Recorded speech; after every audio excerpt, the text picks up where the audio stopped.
प्रिय विद्यार्थियों, भर्तृहरि प्रणीत नीति शतकम की कक्षा में आपका स्वागत है। भर्तृहरि का नीति शतक, जैसा कि आप जानते हैं, नीतिपूर्ण वचनों का संग्रह है और इसमें हमारे जीवन के उपयोगी नीतिपरक तथ्यों का वर्णन बड़े ही सुंदर ढंग से किया गया है। हम इसका लगातार अध्ययन कर रहे हैं। आइए आज का पाठ प्रारंभ करते हैं।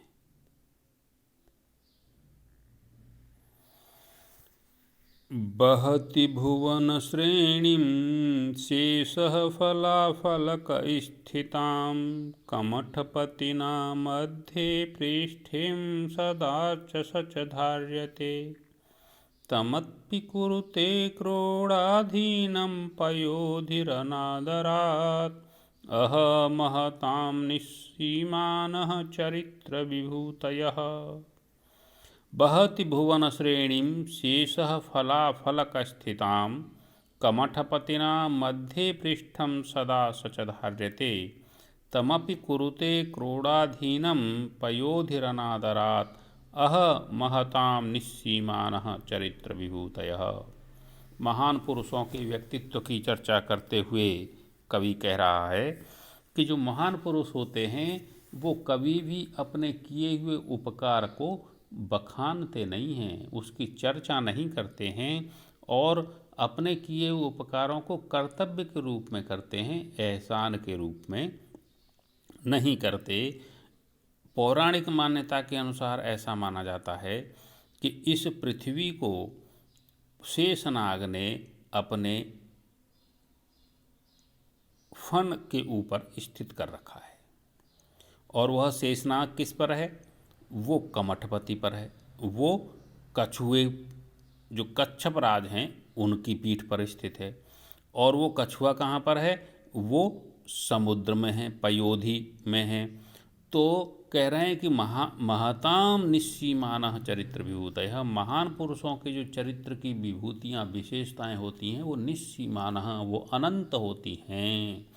इतना बड़ा कार्य करते हुए भी, इस सृष्टि को धारण करते हुए भी ये कभी भी चर्चा का विषय नहीं बनते, जबकि पूरी सृष्टि इनके ही ऊपर विद्यमान है। देखिए और देखिए, शेषः फणाफलक स्थितां भुवन श्रेणीं बहति। शेषनाग फणाफलक, अपने फन के फलक पर, फन के ऊपर स्थितां भुवन श्रेणी, इन 14 लोकों की श्रृंखला को धारण करता है, भुवनों के समूह को धारण करता है। कमठपतिना मध्य पृष्ठम सदा धार्यते, और वह कमठपति कच्छपराज के द्वारा सदा अपनी पीठ के मध्य भाग पर धारण किया जाता है।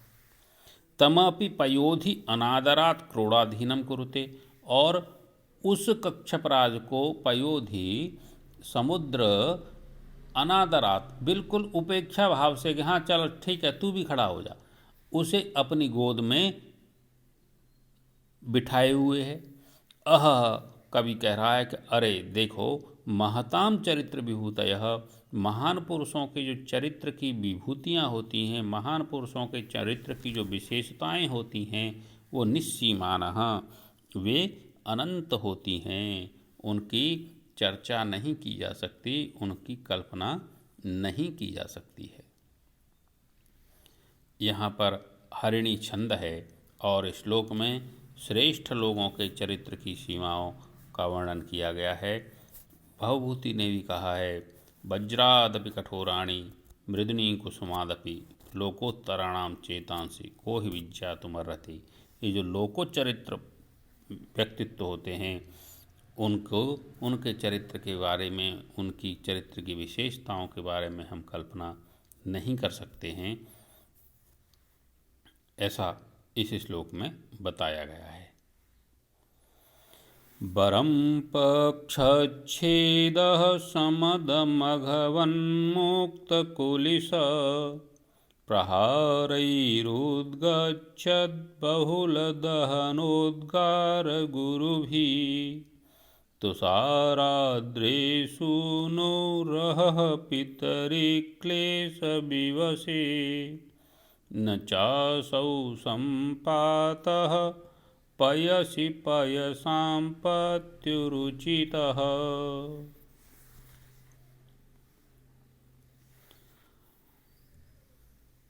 भर्तृहरि हिमालय के पुत्र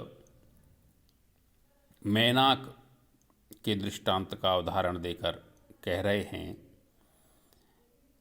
ऐसा कहा जाता है कि हिमालय का पुत्र था मैनाक। जब हिमालय की ऊंचाई को देखकर इंद्र ने उस पर वज्र का प्रहार करना प्रारंभ किया, नहीं, कथा एक दूसरी तरीके से है। पहले क्या था कि ये पर्वत जो थे ये उड़ते थे, ये कभी कहीं चले जाते, कभी कहीं चले जाते, तो देवता लोग इनसे बड़े परेशान थे। तो देवता लोगों ने इंद्र से कहा कि महाराज इनका कोई समाधान कीजिए। तो इंद्र ने हिमालय पर, क्योंकि हिमालय ही सबसे बड़ा पर्वत था, इसकी ही सारी चोटियाँ थी, श्रृंखलाएँ थी, तो हिमालय पर वज्र का प्रहार किया। उन वज्र के प्रहार से उनकी पंख कट गईं और एकदम भयंकर ज्वालाएं उठने लगी। तो जो हिमालय का पुत्र मैनाक था वो वहाँ से भाग करके और समुद्र में छिप गया। तो कवि कह रहा है कि अपने प्राणों की रक्षा के लिए इस प्रकार स्वार्थपरायणता उचित नहीं है।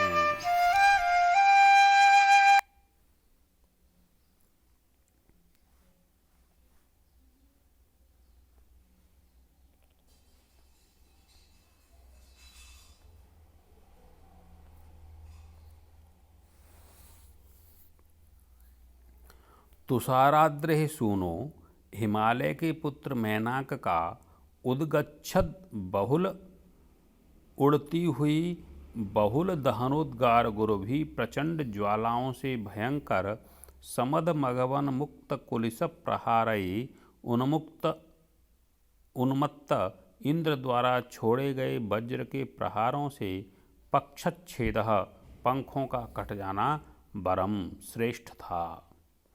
किंतु पितरि क्लेश विवशे, अपने पिता को संकट की अवस्था में पयसाम पत्यु छोड़ करके जलों के स्वामी के पयसी जल में असौ संपातः, जल में इस तरह छिप जाना उचित नहीं था। यानी मैनाक जो अपने पिता को विपत्ति में छोड़कर जो समुद्र में आकर छिप गया, यह कथमपि उचित नहीं था। पद्य में शिखरिणी छंद का प्रयोग हुआ है। यद चेतनोपि पादः स्पृष्टः प्रज्वलति सवितुरनिकान्तः, तत्तेजस्वी पुरुषः परकृत निष्कृतिं कथं सहते। अगले श्लोक में भर्तृहरि कह रहे हैं कि देखिए, जो जड़ सूर्यकांत मणि होती है उस पर भी जब सूर्य की किरणें पड़ती हैं तो वो जल उठती है। तो जो तेजस्वी पुरुष होता है उसके अंदर भी तेज विद्यमान होता है, वो दूसरों के द्वारा किए हुए अपने अपमान को कैसे भी सहन नहीं कर सकता है। एक और स्थल पर कहा गया है कि वो लोग तो उस धूल से भी व्यर्थ हैं जो जिस पर पैर पड़ने के बाद तुरंत वह व्यक्ति के सर पर प्रहार करने के लिए उठ जाती है। तो जो व्यक्ति अपमान को सहकर भी रह जाते हैं उनकी निरर्थकता को बता रहे हैं। सवितुः पादै स्पृष्टः यद अचेतनोपि, कि वह जड़ होते हुए भी सवितुः पादै स्पृष्टः, सविता सूर्य की किरणों के द्वारा स्पर्श होने पर इन कांतः सूर्यकांतमणि प्रज्वलति, सूर्यकांतमणि जलने लगती है। तत् तो तेजस्वी पुरुषः, तेजस्वी पुरुष मनस्वी व्यक्ति, स्वाभिमानी व्यक्ति परकृत निष्कृतिम कथम सहते, दूसरे के द्वारा की हुई अपमान को कैसे सहन कर सकता है। अर्थात वह कथमपि दूसरे के द्वारा किए हुए अपमान को सहन नहीं करता है। यहाँ पर आर्यामात्रिक छंद है। सिंह शिशुरपि निपतति मदमलिन कपोलभित्तिषु गजेषु, प्रकृतिरियं सत्त्ववतां न खलु भयस्तेजसो हेतुः। कह रहे हैं जो पराक्रमी व्यक्ति होता है वो स्वभाव से ही पराक्रमी होता है। सिंह शिशु अपि मदमलिन कपोलभित्तिषु गजेषु निपतति। सिंह का बच्चा भी मदमलिन, मद से मलिन हैं, मैले हो गए हैं, जिनके कपोल स्थल गंड स्थल ऐसे हाथियों पर निपतति आक्रमण कर देता है, झपट पड़ता है। इयम सत्वताम प्रकृति ही, ये जो सत्व वाले सामर्थ्यवान लोग होते हैं उनकी प्रकृति होती है। वयः खलु तेजसः हेतु न, आयु तेज की हेतु नहीं मानी गई है। ऐसा नहीं है कि जो आयु में बड़ा होगा वही तेजस्वी होगा, जो आयु में छोटा है वह भी तेजस्वी हो सकता है। जैसे सिंह का बच्चा पूरे मदमस्त युवा हाथी पर आक्रमण कर देता है। आज इतना ही, शेष कल पढ़ेंगे।